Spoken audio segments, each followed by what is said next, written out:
তুমি তো খুব ভালো কাজ করো গো।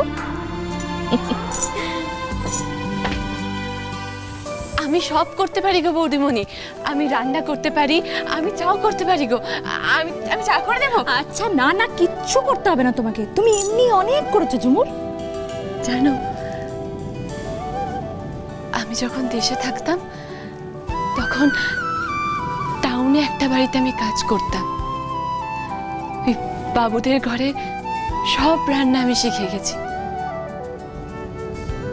তুমি কাজ করতে? হ্যাঁ গো, আমি কাজ করতাম, আমি রান্না করতাম, আমি ঘরের সব কাজ করতাম, আর সাথে তখন আমি লেখাপড়াও করতাম গো।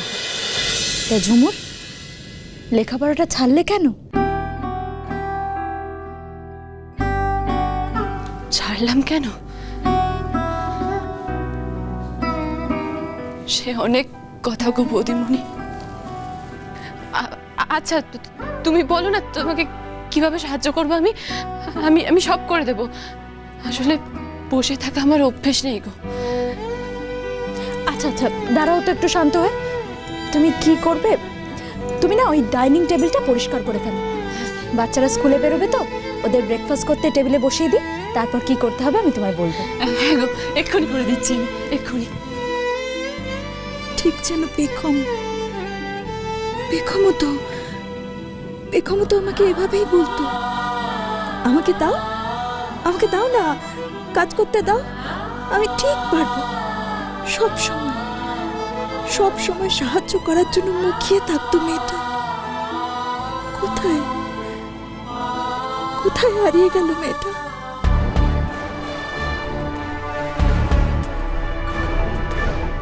দিদি ভাই, ঘর তো একেবারে ঝকঝক করছে দেখছি।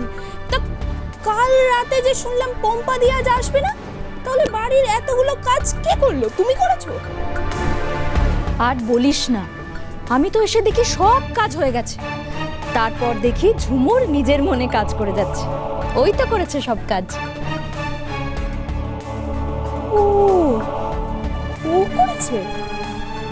বাহ, তাহলে তো ভালোই হলো। এবার থেকে পম্পাদি না আসলেও কোনো প্রবলেম হবে না, ওই সব কাজ করে দেবে। দিদি তুমি এক কাজ করো, পরমাকে গিয়ে এক্ষুনি বলো পম্পাদিকে পার্মানেন্টলি অফ করে দিতে। ওই কাজ করবে না। আরে কি রে, কাজ করবি তো?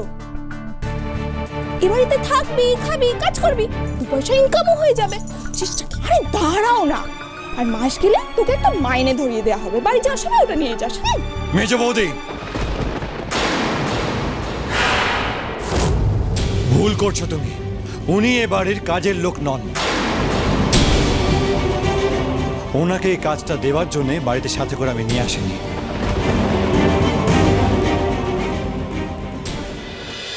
বন্ধুয়া সোম থেকে রবি প্রতিদিন সন্ধ্যে 7:30টায় স্টার জলসায় ও ডিজনি প্লাস হটস্টারে।